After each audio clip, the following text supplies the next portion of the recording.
Jeudi 5 juillet 1962, le jour se lève à Oran, c'est un jour de fête. Ce 5 juillet, l'indépendance de l'Algérie est officiellement proclamée. La guerre est terminée depuis plus de 3 mois, l'armée française a arrêté toute action militaire.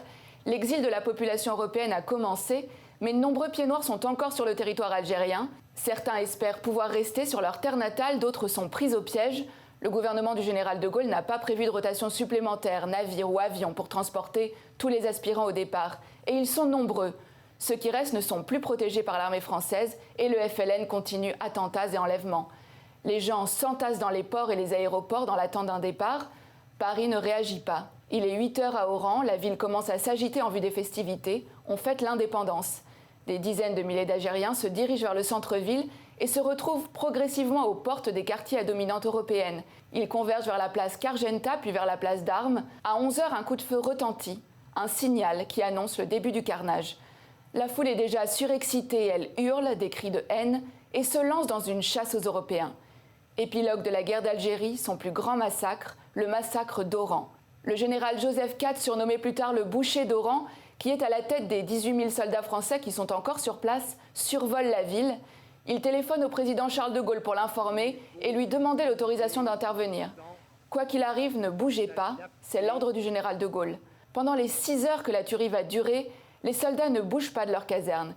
Les premiers à mourir sont les Européens présents parmi la foule. Haches, couteaux, pistolets, pierres sortent des poches et des sacs. On tire, on lapide, on égorge. En quelques minutes, des dizaines de morts. Les cris des mourants sont couverts par ceux des assaillants. À une cinquantaine de mètres de la place d'Armes, les soldats français dans leur caserne respectent les instructions et n'interviennent pas. Dans toute la ville, on entend « mort aux Roumis »,« mort aux Youdi ».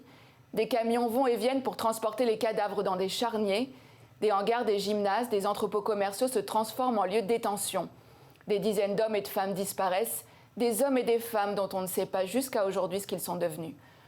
Au milieu du chaos, des Algériens musulmans vont sauver des vies, mais au total, entre 700 et 1200 sont assassinés ce 5 juillet 1962. Vers 17 heures, après une journée de massacres et d'agonie, les capitales internationales commencent à insister auprès de Paris pour savoir ce qu'il se passe à Oran. Les portes des casernes s'ouvrent enfin. En 1 heure, patrouilles armées et blindées rétablissent le calme dans la ville.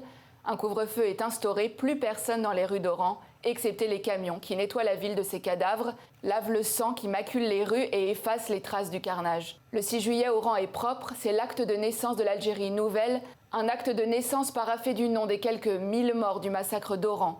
Une page blanche dans l'histoire de l'Algérie française, une histoire sans preuve et sans empreinte, sinon dans le souvenir de ceux qui l'ont vécu.